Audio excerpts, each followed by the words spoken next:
as minhas dores. Livra-me, ó Deus, das cadeias que me prendem. Toca em minha alma, faz em mim o teu querer, Senhor.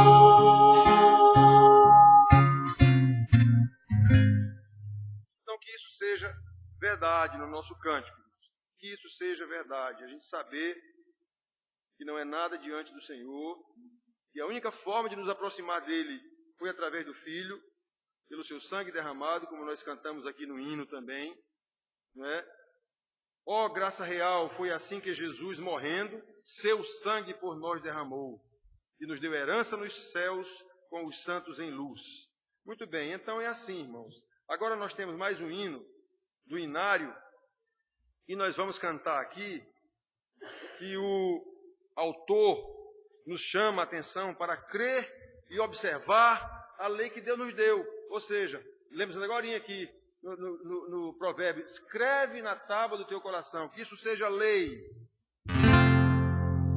Em Jesus confiar, sua lei observar, porque tudo que pensam que faz, satisfeito guardar, tudo quanto ordenar, alegria ter em buscar. Quem observar tudo quanto ordenar, o fiel obedece ao que Cristo mandar. O inimigo falar, a calúnia portar, Cristo sabe desprestigiar. Sem tristeza nem dor, nem intriga maior, faz o crente fiel abalar. Quem observar tudo quanto ordenar, o fiel obedece ao que Cristo mandar. Grande prova de amor, comunhão do Senhor, tem o crente zeloso e leal, o seu rosto brilhar, seus segredos privar, é consolo que não tem igual. Quem observar tudo quanto ordenar, o fiel obedece ao que Cristo mandar. Resoluto, Senhor, que com zelo e fervor os teus passos queremos seguir, teus preceitos guardar, o teu nome exaltar, sempre a tua vontade cumprir. Quem observar tudo quanto ordenar, o fiel obedece ao que Cristo mandar. Aleluia. Louvai o nome do Senhor. Toda a terra louve o Senhor. Quão formoso és, Rei do universo. É isso, né, Caio? É.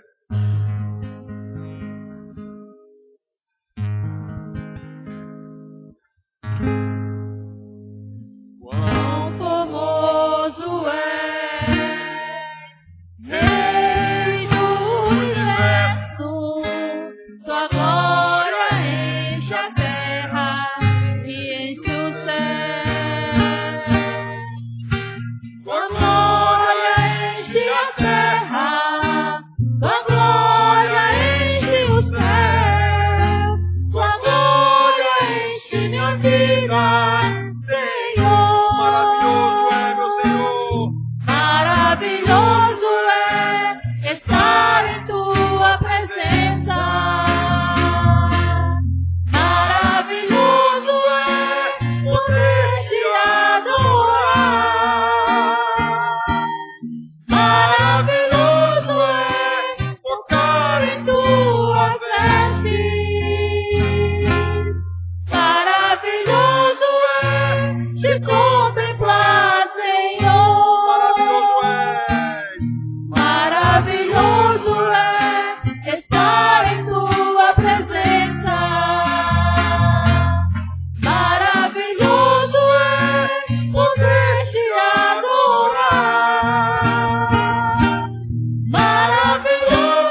Tem outro canto que as meninas não sabem. A igreja sabe esse canto, não sabe? Então vamos cantar só comigo aqui.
Senhor, nós louvamos o Teu nome, Pai querido, porque temos esta esperança de que chegaremos no céu um dia e frente a frente com o Senhor diremos: é este o meu Deus, o Deus que me salvou, o Jesus que morreu em meu lugar, o Jesus que ressuscitou, o Jesus que subiu ao céu e que intercedeu durante todo o restante da obra da redenção, aguardando o dia em que eu chegaria lá, junto com todos os santos, e exclamaremos todos juntos: é este o meu Deus.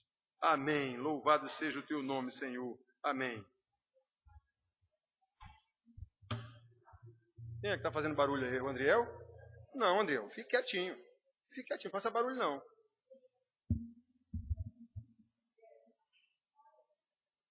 Irmãos, vamos abrir nossas Bíblias.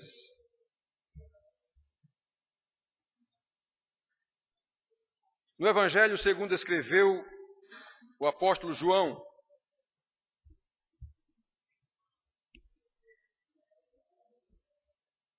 capítulo 16.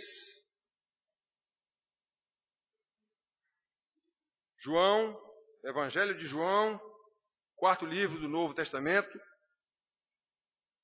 quarto Evangelho, capítulo 16.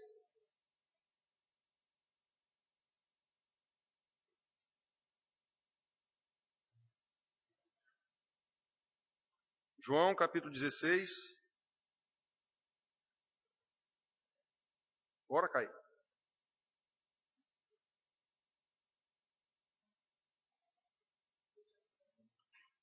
Nós leremos os versículos de 4 a 14. João, capítulo 16, leremos os versículos de 4 a 14. Os irmãos acompanhem a leitura. Nós vamos tratar desse assunto hoje, a ascensão de Jesus, a importância da ascensão de Jesus na obra da redenção. Diz assim: ora, isso era Jesus falando, estas coisas vos tenho dito para que, quando a hora chegar, vos recordeis de que eu vô-las disse. Não vô-las disse desde o princípio, porque eu estava convosco. Mas agora vou para junto daquele que me enviou, e nenhum de vós me pergunta: para onde vais? Pelo contrário, porque vos tenho dito estas coisas, a tristeza encheu o vosso coração. Mas eu vos digo a verdade, convém-vos que eu vá, porque se eu não for, o Consolador não virá para vós outros. Se, porém, eu for, eu vô-lo enviarei. Quando vier o Consolador, ele convencerá o mundo do pecado, da justiça, do juízo, do pecado porque não crê em mim, e isso é pecado, da justiça porque vou para junto do meu Pai e não me vereis mais, isso é o cumprimento da justiça, e do juízo porque o príncipe deste mundo já está julgado. É só aguardar o dia que Jesus vier. 12. Tenho ainda muito que vos dizer, mas vós não o podeis suportar agora. Quando vier, porém, o Espírito da verdade, ele vos guiará a toda a verdade, porque não falará por si mesmo, mas dirá tudo o que tiver ouvido e vos anunciará as coisas que hão de vir. Ele me glorificará, porque há de receber do que é meu e vou-lo-á de anunciar. Muito bem, irmãos, isso foram palavras de Jesus alertando os seus discípulos de coisas que viriam, e ele já tinha dito isso para ele outras vezes, e eles não tinham entendido ainda, e nem entenderam agora também, nesse momento, eles vieram a entender depois. Então, olhem só, irmãos, como nós sabemos, Deus é eterno. Por conseguinte, o seu plano também é eterno. Seu plano não sofre modificações de acordo com os ventos, ou de acordo com o que aconteceu, eu vou mudar o plano. Não é assim. Quem faz assim é homem. Porque é sujeito ao tempo, é sujeito às consequências, é sujeito a uma série de coisas. Mas Deus não. Desde o princípio, Deus criou todas as coisas seguindo um plano eterno que foi estabelecido pela Trindade. Um plano que tem começo, tem meio e tem fim. A Bíblia fala dessas três coisas. O começo lá no Gênesis, quando ele criou todas as coisas. O meio, o restante de toda a Bíblia. E o fim, lá no Apocalipse, ele já diz como é o fim. Já está feito esse fim. Só vai acontecer no tempo, para nós. Pois bem, como nós sabemos pelas Escrituras, depois dessa criação, lá no começo, veio a queda. É necessário que eu faça esse histórico primeiro para vocês aqui. E Deus amaldiçoou toda a criação. Toda a queda foi amaldiçoada por Deus. Não foi por Satanás, não. Por causa do pecado de Adão. Logo após a queda e a consequente maldição, por causa da queda, pela promessa e pela providência de Deus, começa a se desenrolar o plano da redenção com a promessa daquele filho da mulher. Lá em Gênesis 3,15. O descendente da mulher virá e pisará a cabeça da serpente. Muito bem. Começa a desenrolar um plano para a redenção daquela criação que foi amaldiçoada pelo próprio Deus. Então o próprio Deus começa a desenrolar um plano. Esse plano é relatado para nós em detalhes na Bíblia. À medida que vai sendo posto em prática, à medida que vai acontecendo, até chegar à pessoa do Redentor, aquele que consumou o plano. Na cruz disse, está consumado. Só que se está consumado é na eternidade. No tempo ainda continua acontecendo, mas já está consumado. Nós sabemos que o Deus Filho tomou forma humana. Temos pregado aqui ao longo dos últimos meses, numa sequência, inclusive, lógica na ordem das coisas. A gente tem pregado aqui os últimos meses. Nessa condição de homem, suportou a ira de Deus e apaziguou Deus conosco por causa dos nossos pecados, em cumprimento da própria lei de Deus. Lei estabelecida segundo um plano eterno. Jesus foi morto numa cruz, segundo um plano eterno, foi Deus quem estabeleceu isso. Foi sepultado, segundo um plano eterno, foi Deus quem estabeleceu isso. Já estava escrito na Bíblia que ia acontecer isso 1000 anos antes de Jesus vir para a terra. Mas também, conforme o plano eterno de Deus, Jesus não ficou na morte. Pregamos isso aqui domingo passado, a ressurreição, a importância da ressurreição. Ele ressuscitou, conforme as Escrituras. Depois da ressurreição, Jesus ainda ficou aqui na terra com os seus discípulos, aparecendo uma vez ou outra durante 40 dias. Temos falado sobre isso com vocês aqui. E mostrou-lhes que tudo o que estava acontecendo e o que tinha acontecido, inclusive com a morte dele, com a ressurreição, estava de acordo com as Escrituras. Domingo passado ainda falamos disso. E então passou-lhe as últimas instruções antes de subir para o céu, à vista de todos eles, como eles estavam ali no início do livro de Atos, todos eles viram Jesus subindo ao céu. E conforme o trecho que nós lemos, Jesus já lhes havia dito que isso aconteceria, mas eles não entenderam. Ora, estas coisas vos tenho dito para que quando chegar a hora, vocês creiam o que eu estou dizendo. Jesus já tinha dito tudo para eles o que ia acontecer, mas eles não tinham entendido ainda não. Quando aconteceu de Jesus subir na frente deles, eles ficaram sem entender do mesmo jeito. Tanto que o anjo perguntou, ô rapaz, o que é que vocês estão olhando aí? O que é que vocês estão olhando tão espantado aí? Esse Jesus que vocês estão vendo subir, há de descer do mesmo jeito. Ele não disse que ia acontecer isso? Por que é que vocês estão espantados? Então, irmãos, nós vemos que os discípulos de Jesus que aprenderam com ele 3 anos de manhã, de tarde, de noite, que viram essas coisas acontecerem, não entenderam nada. Até aquele momento. Aí vem a velha pergunta para nós. E nós, a dita igreja de Cristo? Será que nós realmente entendemos essas coisas? Será que entendemos a importância dessa ascensão de Jesus ao céu? Como nós escrevemos no boletim, os 2 ou 3 que leu o boletim viram isso? A ascensão de Jesus, sem nenhuma dúvida, de todos os atos miraculosos que aconteceram na vida de Jesus, nascimento virginal, morte na cruz, ressurreição, sepultamento, ressurreição, e depois a ascensão. É o que menos se fala, é esta ascensão.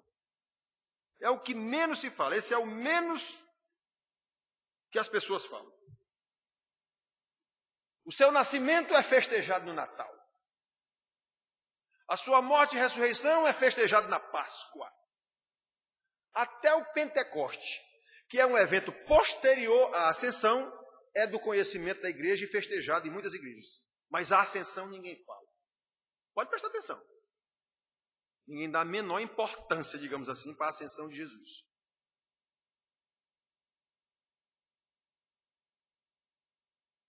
Como se isso não tivesse uma importância capital, como todos os eventos, no plano eterno de Deus da redenção. Porque, como nós lemos aqui, sem a ascensão, não teria a descida do Espírito Santo para a consumação da nossa salvação. Versículo 7. Mas eu vos digo a verdade, convém-vos que eu vá, porque se eu não for, o consumador não virá para vós outros. Se, porém, eu for, eu vou-lo enviarei. Então os discípulos estavam muito bem confortáveis com Jesus aqui na terra. Não, não vá não. Não vá não. Está bom demais o senhor aqui com a gente. Não estava bom. Não estava bom. Segundo o plano eterno de Deus, como ele já havia dito a eles, não sei quantas vezes eles não entenderam, ele tinha que subir, nós vamos ver por quê. Vamos considerar alguns aspectos da importância dessa ascensão de Jesus no plano eterno da salvação. Em primeiro lugar, irmãos, nós precisamos retroceder um pouco na história. Então, quando nós retrocedemos um pouco na história, nós podemos ver que no plano eterno de Deus, a partir de Israel, a nação que ele mesmo escolheu, era esse povo, eleito por ele, que tinha a, digamos assim, comissão de mostrar ao mundo que o Deus deles, o Deus de Israel, era o único Deus verdadeiro. E que aquele bando de deuses que existia no mundo, que ainda existe hoje, eram falsos. Era Israel quem tinha a função de mostrar isso ao mundo. Está lá no plano eterno de Deus, no Velho Testamento. Era Israel. Tinha que mostrar ao mundo que aquele Deus era o Criador dos céus e da terra, como ele mostrou lá em Faraó, e mostrou através das pragas, e através de abrir o mar vermelho, e através de tanta coisa, e através de nuvem, e através de milagres, e através de... Ele é o Criador do mundo. Não tem comida no deserto, pois eu mando comida do céu, como caiu lá durante 40 anos. Todo dia caía a comida dele lá. Então esse povo tinha a missão de dar conhecimento ao mundo de que esse Deus era o único Deus verdadeiro.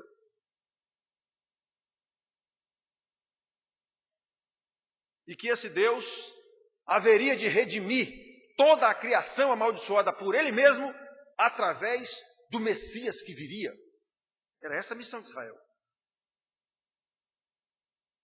Então, em todo o Velho Testamento, no desenrolar da história de Israel, que faz parte da história da redenção, Na Bíblia a gente diz que o Velho Testamento é a história de Israel. Sim, colega, é a história de Israel, mas essa história faz parte da história da redenção, que é a história da Bíblia. É o fio condutor de toda a Bíblia, é a história da redenção. Israel apenas faz parte dessa história, está inserido nessa história. Então, nessa história de Israel, nasce o Redentor, conforme a promessa de Deus. Ele viria da tribo de Judá, tinha que vir daquele povo. O Deus Filho encarnado, que é encarnado, tomou o corpo. Jesus, nascido de Maria, o Messias de Deus. E tudo isso aconteceu em cumprimento das Escrituras. Tudo isso já estava escrito que ia acontecer. Muito bem. Então aqui na terra, Jesus cumpriu a sua missão. Ao escolher e capacitar os seus discípulos, ao provar para todo mundo que ele de fato era o Messias de Deus, fazendo os milagres e maravilhas que ele fez, ao morrer numa cruz, mesmo sendo justo, ao ser sepultado e ressuscitar e subir ao céu, com tudo isso ele provou que ele era o Messias de Deus. Antes, porém, o Senhor Jesus deixou claro que, assim como Israel do Velho Testamento, a nação eleita por Deus, tinha a missão de dar conhecimento a todas as outras nações que Deus Jeová era o Deus criador de todas as coisas, o Deus que ia restaurar essa criação caída através do Messias que veio e era ele. Então ele deixou muito claro que assim como isso aconteceu antes dele, em Israel, haveria de acontecer depois dele pelo mesmo povo eleito, só que agora com o nome de igreja. Então ele capacitou 12 discípulos, comissionou-os como apóstolos para que eles erguessem essa igreja, como eles fizeram. Ou seja, essa igreja agora, o mesmo Israel de Deus, ou povo eleito de Deus, tem a obrigação de mostrar ao mundo que o seu Deus é o único Deus verdadeiro, Criador dos céus e da terra, e que a redenção da criação amaldiçoada por Ele mesmo só pode se dar através do seu Messias, Jesus.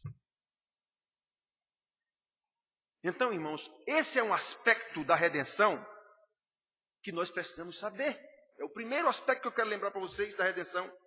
Se Jesus não subisse ao céu, nada disso aconteceria.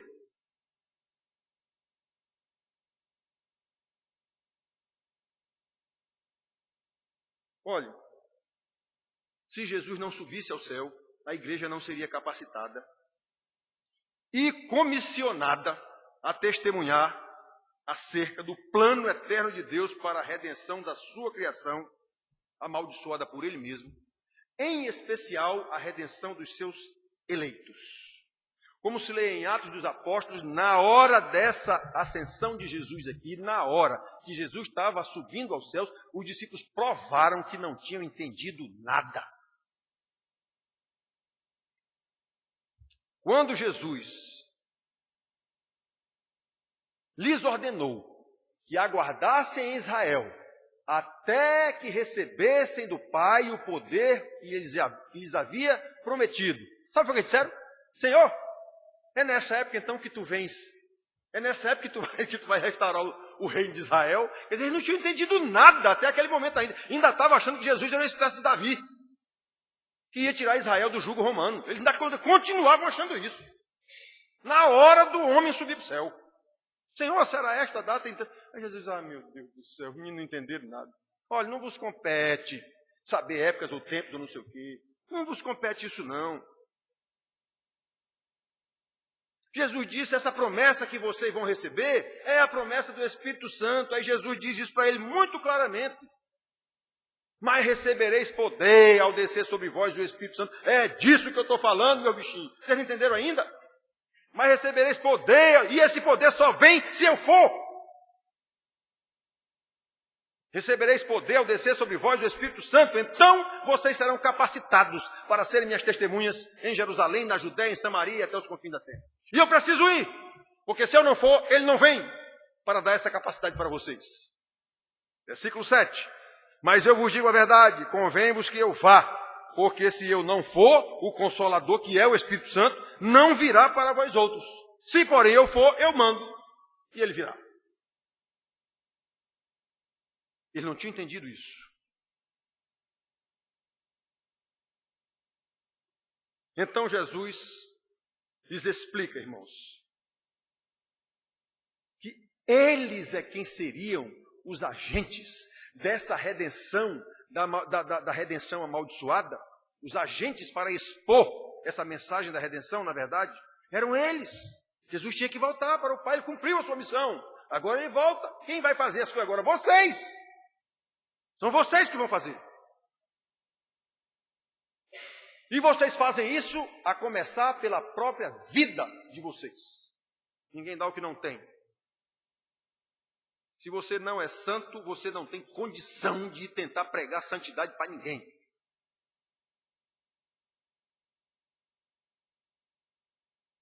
Se você não é crente, você é um hipócrita. Não tem condição nenhuma de falar para alguém sobre Jesus Cristo.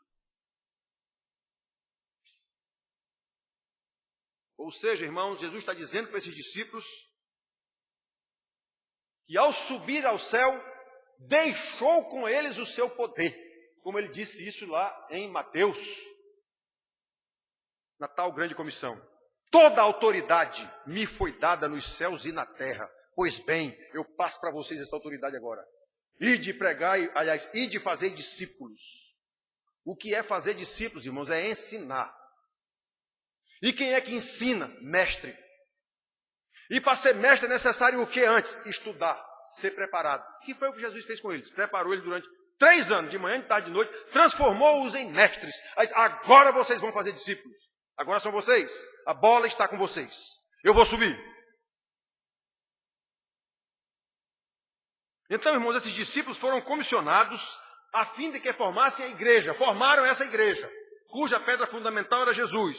E agora essa igreja recebeu também poder, o mesmo poder de Jesus, transmitido pelos apóstolos. Esse poder chama-se conhecimento da salvação, evangelho da salvação. Pois bem, a igreja agora tem esse mesmo poder no sentido de continuar a trabalhar, a restaurar o reino de Deus pela pregação do evangelho da salvação do nosso Senhor Jesus Cristo. E isso se dá pelo testemunho de vida. Não é com papo furado, não. E sem a ascensão de Jesus, nada disso seria possível acontecer. Isso é só para a gente ter noção de que cada elemento do plano eterno de Deus tem a mesma importância. A gente dá importância a alguns e se esquece de outros. Pois tem a mesma... A ascensão de Jesus, ninguém lembra. Pois é. Se não tivesse ascensão, não tinha plano nenhum executado. O está consumado de Jesus lá já envolvia todo o desenrolar do plano até o dia que ele voltar. Portanto, irmãos, em segundo lugar, a ascensão de Jesus também é importante, porque assim como Deus Filho desceu do céu com a missão específica de morrer na cruz, capacitar os seus discípulos para construir a igreja, consumando a obra da redenção, pois ele também subiu ao céu como desdobramento dessa mesma missão, quando comissionou a sua igreja aqui na terra, voltou para o céu e sentou-se à direita do Pai. Isso quer dizer, é a pessoa mais importante do reino. É o que está à direita do rei. É o herdeiro total do trono. É esse o sentido que eles disseram que Jesus está sentado à direita do Pai, é para dar essa visão para a gente. Por quê? Porque o povo daquela época sabia. E quem sentava ao lado do rei era o herdeiro total do trono. Eles sabiam disso. É por isso que está dizendo, ele não estava sentado em canto nenhum, não. Só para a gente entender essas coisas.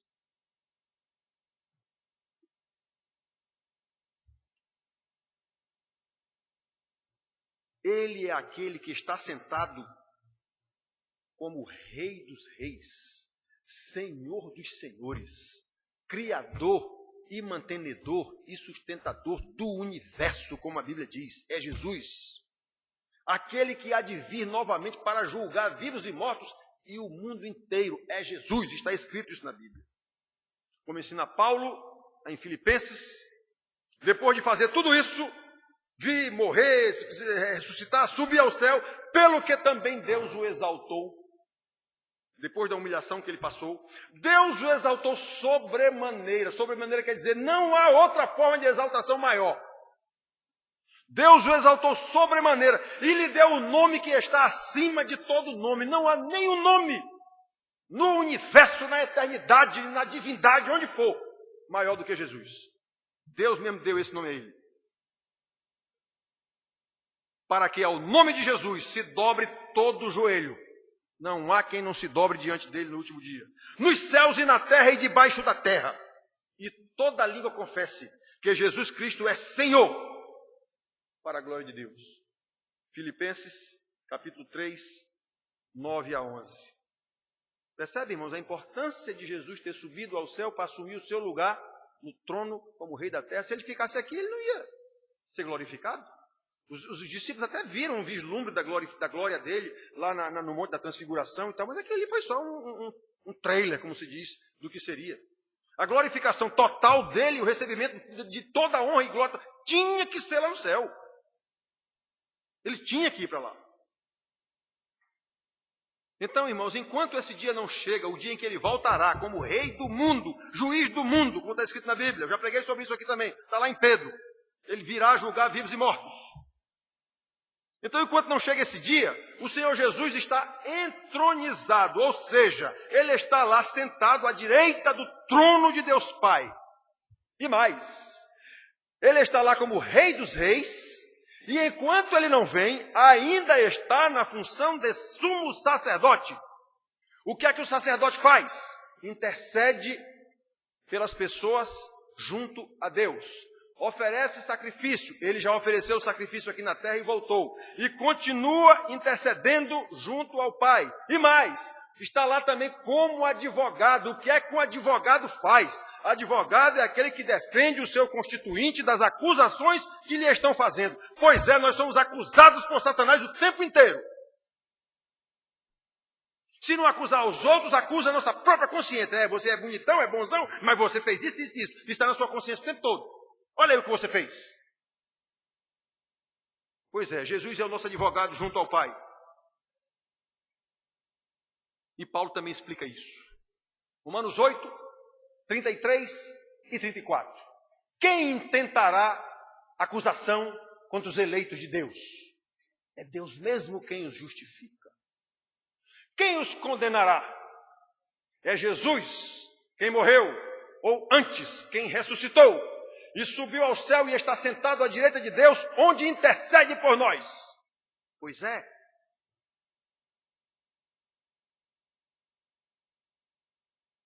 Ele está lá na função de Rei Supremo, sumo sacerdote ainda, e advogado para nos defender. E ele precisava subir para isso. Aqui no céu, aqui na terra, ele não podia desempenhar essas funções desse jeito. Ele precisava subir.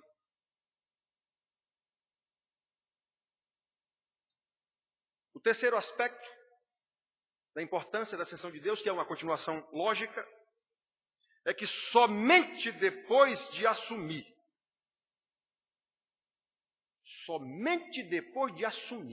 o seu lugar de Rei dos Reis, Senhor dos Senhores, sumo sacerdote, advogado do seu povo, foi que ele mandou o Espírito Santo. Eu insisto no versículo 7 aqui. Mas eu vos digo a verdade, convém-vos que eu vá, porque se eu não for, o Consolador não virá para vós outros. Se, porém, eu for, eu vos enviarei. Então, irmãos, prestem atenção. Vejam o tamanho da bênção que envolve a ascensão de Jesus. Embora ele mesmo tenha reconhecido que, em princípio, os discípulos ficaram tristes com essa notícia de que ele ia embora. Está aqui no versículo 6. Pelo contrário, porque vos tenho dito essas coisas, a tristeza encheu o vosso coração. Claro, eles ficaram sem o nosso rei, o nosso mestre. Está indo embora. E vocês viram o que aconteceu. Ficaram totalmente... E agora? Tudo trancado dentro de uma casa lá, com medo. Passou 10 dias ainda entre Jesus subir e o Espírito vir.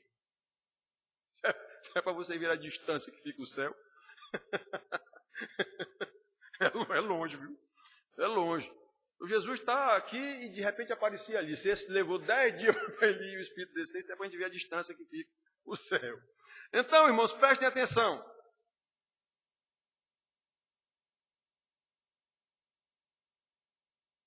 A partida de Jesus para o céu foi extremamente benéfica para a igreja.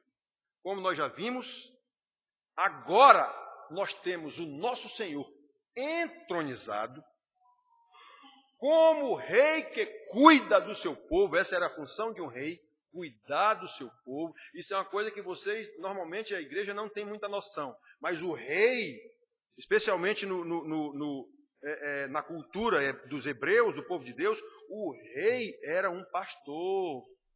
Era aquele que cuida do povo sobre quem ele está reinando. Ele tinha função, isso é assim mesmo, mas só que o pecado acabou com isso. Mas o rei era visto como um pastor, como Davi, o pastor de Israel. Então Jesus está lá como rei, cuidando do seu rebanho. Ele está lá como sacerdote, que intercede por esses salvos dele.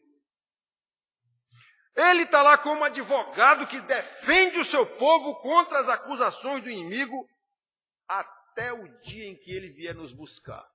Vejam só que maravilha de bênção foi a ascensão de Jesus, que a gente normalmente nem leva em consideração. Normalmente a gente lembra da ascensão de Jesus mais pelo que ele disse aos discípulos: mas recebereis poder ao descer. Então você só lembra da ascensão mesmo, você não lembra não, você lembra dessa frase: mas recebereis poder ao descer sobre vós, então, pois é, mas da ascensão mesmo ninguém considera não. Muito difícil, muito difícil. Olha, irmãos, além de tudo isso, que a ascensão, só lembrando para a gente se encaminhar para o fechamento, a ascensão deu a Jesus a condição real de assumir o seu lugar, que ele abriu mão para vir para cá morrer na cruz. Ele abriu mão disso, foi humilhado.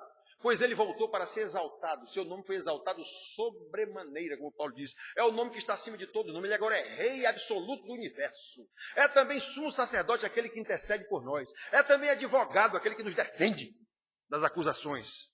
Pois é, irmãos. Tudo isso, mas enquanto ele não volta, ele disse aos seus discípulos: eu não vos deixarei sozinhos. Eu não vos deixarei órfãos. Eu mandarei outro Consolador. Então observem, Jesus, a pessoa de Jesus, em carne e osso, está no céu fazendo tudo isso por nós com o grande poder, aliás, com o total poder e majestade que lhe foi dado. Pois mesmo assim, ainda deixou conosco aqui a pessoa do outro Consolador, que é o Espírito Santo. Vejam que amor, vejam que cuidado Jesus tem com os seus eleitos. Ainda deixou o Espírito Santo, aquele que nos conduz em santidade de vida, guiando-nos a toda a verdade. É Ele quem convence do pecado. Qual é o pecado? Porque não crê em mim. É Ele que convence da justiça, porque vou para junto do meu Pai. Ou seja, toda a justiça de Deus já foi cumprida na cruz do Calvário, e eu agora estou voltando para o Pai. A justiça, a lei, o que a lei exigia de pagamento pelo pecado, por tudo foi pago, foi feita a justiça, e eu agora estou voltando para junto do meu Pai. E do juízo, porque o príncipe desse mundo já está julgado. Satanás já está julgado, ele já perdeu a causa. Ele já perdeu a causa. Na cruz do Calvário, quando eu morri e ressuscitei, ele perdeu totalmente a causa. Agora só vai chegar o dia em que ele será lançado no inferno juntamente com os seus seguidores. Mas isso já está cumprido. Pois bem, quem vai convencer dessas coisas é o Espírito Santo. Ele vai dar esse convencimento a todo mundo aqui na terra. A salvos e não salvos. Eles vão saber disso. Tenho ainda muito que vos dizer, mas vocês ainda não podem suportar. Mas quando vier o Espírito, Ele vos guiará a toda a verdade. O Espírito já está aqui, já desceu. Ele vos guiará a toda a verdade. E o que é toda a verdade? É a palavra de Deus, é a Bíblia. Como é que o Espírito vai nos guiar a toda a verdade? É assim? Tchau! A Bíblia está na sua cabeça. É não, irmãos. Quem pensa isso é um idiota total. É pelo estudo. É pelo estudo da palavra. Pela iluminação do Espírito Santo, no estudo da palavra. Se não houver estudo da palavra, não imagine que você vai conhecer a verdade de Deus. É tolice absoluta. Tolice absoluta. Então o Espírito Santo vai nos guiar toda a verdade. Imagina, vocês viram a quantidade de bênçãos implicadas na ascensão de Jesus? Todas essas bênçãos que nós falamos até agora são decorrentes da ascensão de Jesus, que faz parte do plano eterno de Deus. E aí nós podemos ver como nosso Deus é sábio na execução, na elaboração e execução do seu plano eterno. Como Deus é bondoso ao nos revelar essas coisas. Ele revela isso a muito pouca gente. Jesus mesmo disse isso. Muitos são chamados, mas poucos são escolhidos. Escolhidos são exatamente os que vão entender a revelação disso aqui. Os outros vão ouvir, e não passa do ouvir. Como o nosso Deus é poderoso e como nós carecemos do seu poder e da sua graça para entender esse mistério. O salmista diz, no Salmo 25, versículo 14, que a intimidade do Senhor... Sabe o que é intimidade? Todo mundo sabe, né, o que é intimidade. Você tem intimidade com a pessoa, para conversar com ela, falar, ouvir. Tal. Pois é, a intimidade do Senhor é para os que o temem. Os que o temem são os salvos. Só. É para os que o temem. Os salvos. Pois a esses salvos ele dará a conhecer a sua aliança. O que é a sua aliança? Está aqui na Bíblia. Então, a esses que o temem, ele vai dar a conhecer essa aliança. Vão entender esse mistério do nascimento e da morte de Jesus. Vão entender o que é esse negócio do Espírito Santo estar aqui agora para me convencer de tudo isso. Só esses entenderão. Quem não entender é porque não é um eleito. Não tem o que conversar. Não tem o que conversar. Então, irmãos, ele nos vai dar isso pela sua sabedoria. E como nós carecemos da graça de Deus para entender isso, e além de entender como nós carecemos da sua graça para que possamos nos dispor nas suas mãos, certo de que nós agora é que somos os dispenseiros dessa revelação, para levar essa revelação adiante, a fim de que os seus eleitos, mundo afora, ninguém sabe quem é, mas nós temos que levar essa revelação. Essa era a obrigação de Israel no Velho Testamento, é a obrigação da igreja no Novo Testamento. A fim de que os seus eleitos, que nós não sabemos quem é, nem é da nossa conta, nós temos é que levar, e esse eleito chegará a nós, para ser discipulado por nós. É esse o papel da igreja. Para que eles sejam arrebanhados em alguma igreja, sob a orientação de um pastor, constituído pelo Espírito Santo. É isso que a Bíblia diz. Até o dia em que Jesus voltará. Nas nuvens, assim como ele subiu. O anjo disse lá para os discípulos, por que é que vocês estão tão espantados olhando isso aí? Esse mesmo Jesus que vocês veem subir nas nuvens, também descerá nas nuvens. E está escrito lá que ele descerá em nuvens com o séquito de anjos para buscar a sua igreja. Pois é, irmãos, e o papel da igreja é esse, é arrebanhar. Como é que ela vai arrebanhar? Pelo poder do Espírito Santo, ela vai apenas ser dispenseiro. O que é dispenseiro? Aquele que tem guardado na dispensa, é isso que é dispenseiro, aquele que tem guardado na dispensa a revelação da salvação de Jesus. Ou seja, você tem que ser prova disso. Eu sou um salvo, então eu posso falar para você sobre a salvação de Jesus. É isso que é dispenseiro.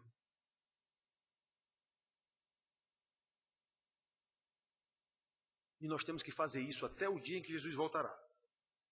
Para a consumação final do plano eterno da redenção de Deus, da sua criação. Foi assim que ele determinou e é assim que será. Louvado seja o nome do Senhor. Amém.